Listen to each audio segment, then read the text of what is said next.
Assalamualaikum warahmatullahi wabarakatuh. Waalaikumsalam warahmatullahi wabarakatuh. Perkenalkan, nama saya Siti Malinasari, NIM 19000240069, mata kuliah Filsafat Hukum kelas C. Di sini saya akan menjelaskan tentang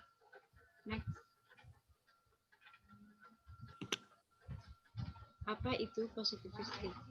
Pandangan positivisme hukum memberikan landasan penelitian hukum normatif.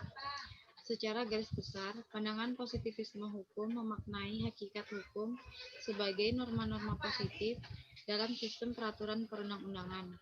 Next. 3 landasan pandangan positivisme hukum. 1. Landasan pertama bahwa hukum adalah perintah manusia yang memisahkan hukum dengan moral. 2.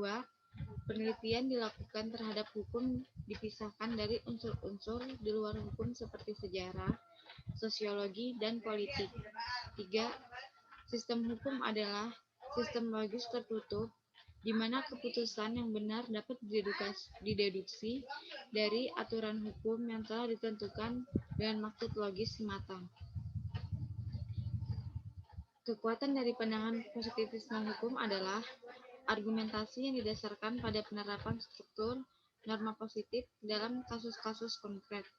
Pola penalaran yang dipergunakan adalah top-to-down dengan pola deduktif. Kata positif diturunkan dari bahasa Latin ponera posui positus, yang berarti meletakkan, yaitu sesuatu yang sudah tersaji. Dalam area hukum, sesuatu yang tersaji itu adalah sumber hukum positif yang sudah diletakkan oleh penguasa politik. Pandangan positivisme hukum telah ada sejak lama, tepatnya sejak Comte. Akan tetapi, positif hukum modern baru memperoleh akar secara akademis melalui pemikiran dari John Austin, Hans Kelsen, dan Howard. Pandangan tersebut yang melahirkan landasan dalam paham positivisme modern. Next. Tokoh aliran positivisme. 1. John Austin, pemikir positivisme hukum yang terkemuka adalah John Austin 1790 sampai 1859. Beliau dikenal sebagai Bapak Ilmu Hukum Inggris. Pendapatnya dikenal dengan istilah analytical jurisprudence yang berpendirian bahwa hukum adalah perintah dari penguasa yang dituangkan dalam bentuk perundang-undangan. Jadi, unsur yang terpenting dari hukum adalah perintah komkat. Oleh karena itu, hukum bersifat tetap, logis, dan tertutup, closed logical system, di mana keputusan-keputusan hukum yang benar atau tepat biasanya dapat diperoleh dengan alat-alat logika dari peraturan-peraturan hukum yang telah ditentukan sebelumnya, tanpa memperhatikan nilai-nilai yang baik atau buruk. John Austin mendefinisikan hukum sebagai berikut. Law is a concrete set adhered directly or fortuitously by a sovereign individual or body to a member of independent political society in which his or her is supreme. Hukum menurut Austin adalah perintah yang diartikan perintah umum dari entitas politik yang memiliki kedaulatan, yakni otoritas politik yang paling tinggi, the supreme political authority, yang berfungsi mengatur perilaku anggota masyarakat. Yang memiliki kedaulatan ini mungkin individu atau juga sekelompok individu. Syaratnya: 1.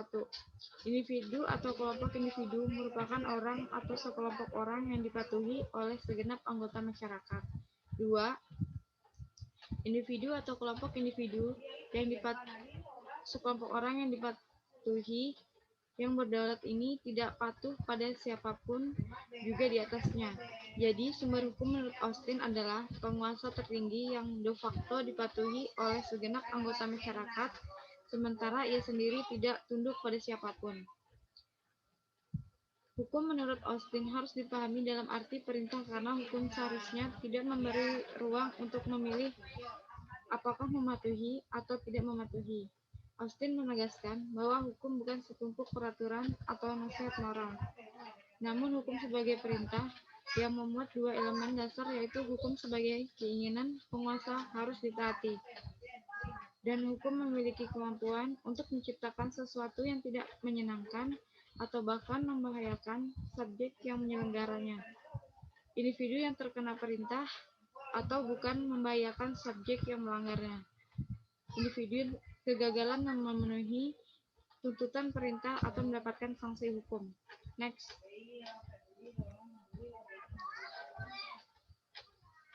Austin mengungkapkan ada dua pembedaan besar berkaitan dengan hukum, yaitu hukum Tuhan adalah hukum yang diciptakan Tuhan untuk makhluk ciptaannya.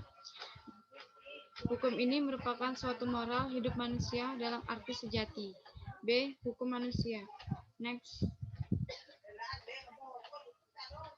Hukum manusia ini dibedakan menjadi dua, yaitu satu, hukum sebenarnya. Properly succulent, hukum ini sebagai superior politik dalam melaksanakan hak-hak yang diberikan oleh otoritas politik. Dua, hukum yang sebenarnya, bukan hukum improperly succulent. Hal ini mencakup hukum-hukum yang ada karena analogi. Misalnya, aturan-aturan yang menyangkut keanggotaan seseorang dalam kelompok tertentu. Next.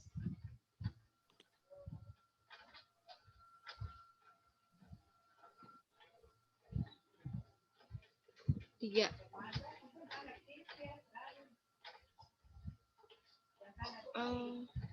Kembali, Mbak. 2. Gustav Freyberg 1878 sampai 1949. Gustav Freyberg berasal dari Jerman, mengajarkan bahwa hukum harus memuat tiga nilai dasar, yakni nilai keadilan, aspek filosofis, nilai kepastian, aspek yuridis, dan nilai kemanfaatan, aspek sosiologis.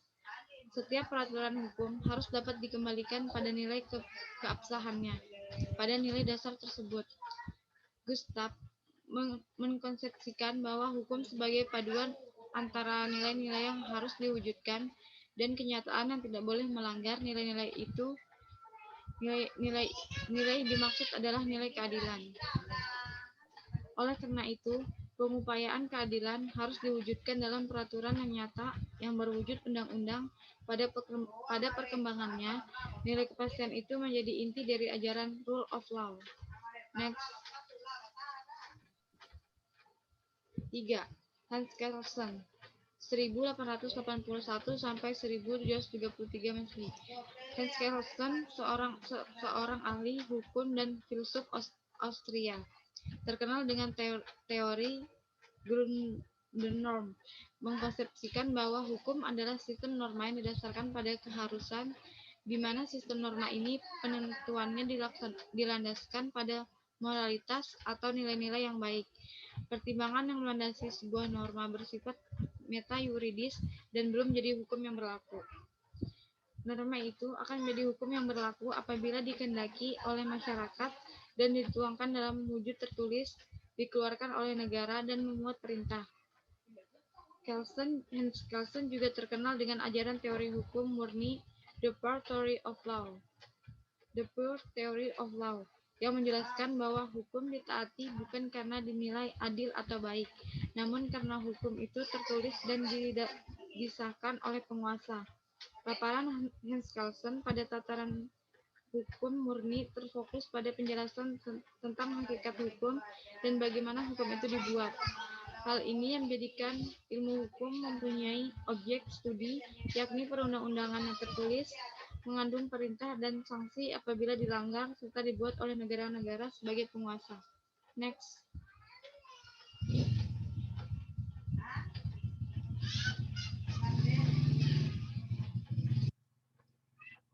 4. Karl Hart 1907 sampai 1992. Karl Hart berasal dari Britania, adalah tokoh positivisme hukum yang mengkonsepsikan hukum sebagai ajaran A. Sebagai perintah dari penguasa yang kemudian ditulis oleh negara sebagai pemegang otoritas. B.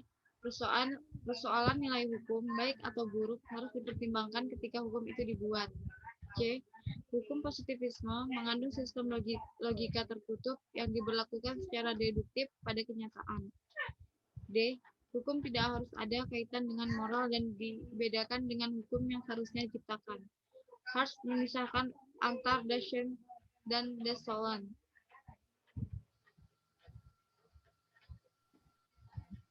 Austin dan kodrat yang abstrak. Menurut mereka, hukum adalah perintah yang merupakan buatan manusia, namun dengan cara pandang yang berbeda. Austin menyatakan bahwa suatu perintah baru dapat dikatakan sebagai hukum hanya apabila perintah tersebut berskala dari suatu kedaulatan penuh, berkuasa penuh, yaitu negara. Hukum positif dimaknai sebagai aturan yang dibuat oleh negara sebagai yang memangan kedaulatan penuh. Kelsen setuju dengan pendapat Kelsen yang menyatakan bahwa hukum dipisahkan dengan moral, namun Kelsen tidak sependapat bahwa hukum adalah suatu perintah karena perintah mensyaratkan adanya unsur psikologis. Kelsen berpendapat bahwa hukum merupakan norma murni yang berasal dari sumber yang terbatas yang membuat suatu gagasan mengenai seseorang harus berperilaku tertentu. Kelsen juga memisahkan norma-norma hukum dengan lainnya.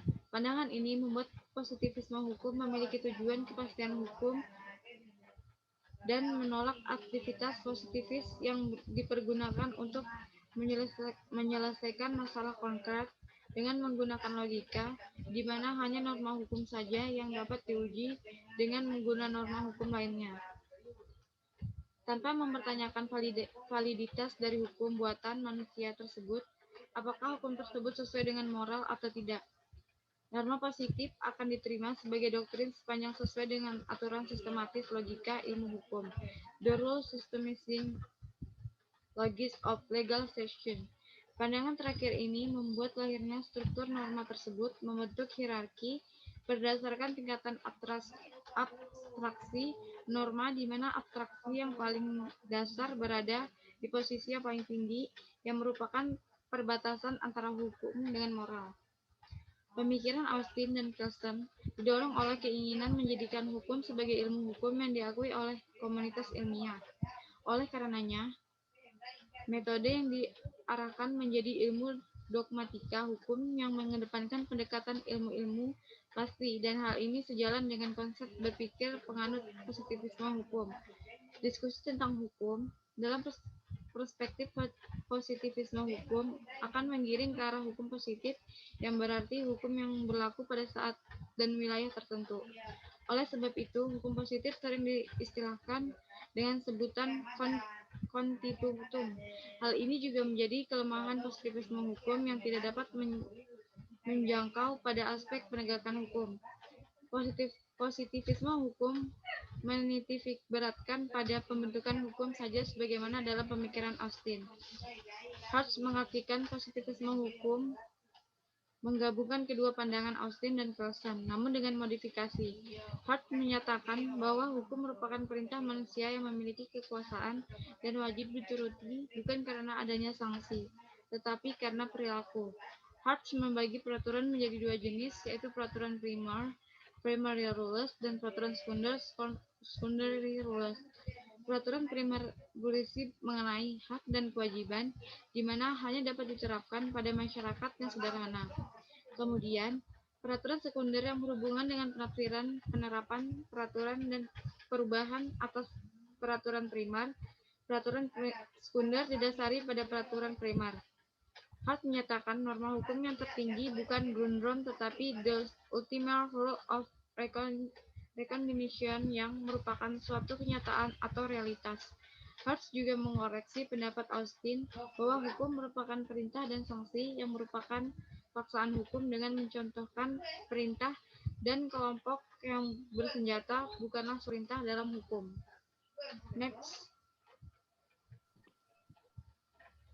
Penjelasan di atas dapat disimpulkan bahwa aliran positivisme hukum muncul pada abad ke-19 dan berkembang di Eropa kontinental, khususnya Perancis. Latar belakang munculnya aliran ini adalah reaksi aliran idealis yang dikemukakan oleh aliran hukum alam. Kumpulan berpikir aliran filsafat positivisme adalah mendasar pada kenyataan.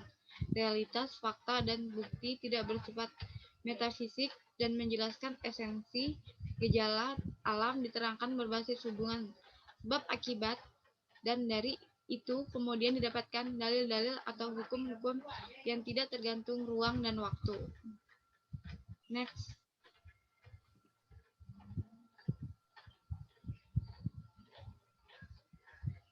Mendapatkan fenomena sebagai objek yang dapat digeneralisasikan untuk diramalkan, diprediksi, meyakini bahwa suatu realitas gejala dapat direduksi menjadi unsur-unsur yang saling terkait, membentuk sistem yang dapat diamati. Prinsip dasar aliran positivisme hukum, yakni hukum adalah perintah terhadap manusia, harus dipisahkan dengan studi sosiologis, historis, dan evaluasi kritis. Keputusan-keputusan dapat dideduksi secara logis dan peraturan-peraturan yang sudah ada lebih dahulu, tanpa menunjuk pada tujuan sosial. Kebijakan serta moralitas tidak ada hubungan antara hukum dan moral, karena moral adalah meta yuridis. Sekian dari saya, apakah ada pertanyaan? Permisi Mbak, saya ada satu pertanyaan. Ya. Jadi, apakah Indonesia itu menganut mazhab positifme hukum? Pertanyaannya agak keluar sedikit ya, Mbak. Baik, saya jelaskan. Saat ini, hukum di Indonesia berada pada landasan filsafat positivisme yang merupakan kepanjangan tangan dari ajaran Cartesian-Newtonian. Sesungguhnya, positivisme hukum merupakan aliran pemikiran yang memperoleh pengaruh kuat dari ajaran positivisme pada umumnya. Oleh karenanya, pemahaman ajaran positivisme hukum merupakan norma positif dalam sistem peraturan perundang-undangan. Dalam praktiknya, penggunaan paradigma positivisme dalam hukum modern ternyata menghambat pencarian kebenaran dan keadilan yang benar sesuai dengan hati nurani. Pencarian itu terhalang oleh tembok-tembok prosedural yang diciptakan oleh hukum sendiri. Kemudian yang muncul di permukaan adalah keadilan formal atau prosedural yang belum mewakili atau memenuhi hati nurani. Dimulai sejak akhir abad 20 dan memasuki abad 21, perkembangan pemikiran tentang hukum dan keadilan didominasi dengan rasa frustasi, skeptis, dan pesimistis. Dampak dari perkembangan paham positivisme tersebut terhadap Indonesia dengan muncullah kelakuan-kelakuan hukum yang dianggap bahwa hukum di Indonesia itu tidak mampu menciptakan keadilan yang sesungguhnya. Hal ini menandakan hukum hanya merupakan alat, tool yang difungsikan sebagai kuda penarik beban sesuai dengan keinginan sang majikan, yaitu penguasa mempunyai kewenangan dan penguasa sebagai pemilik modal. Kondisi semacam ini akan membawa konsekuensi yang tidak baik terhadap perkembangan hukum di Indonesia saat ini maupun masa yang akan datang. Apakah sudah jelas, Mbak? Baik, Mbak. Terima kasih sudah jelas. Itu saja yang bisa saya sampaikan. Kurang lebihnya mohon dimaklumi. Wabillahi taufiq wal hidayah. Wassalamualaikum warahmatullahi wabarakatuh. Waalaikumsalam warahmatullahi wabarakatuh. Terima kasih, Mbak. Sama.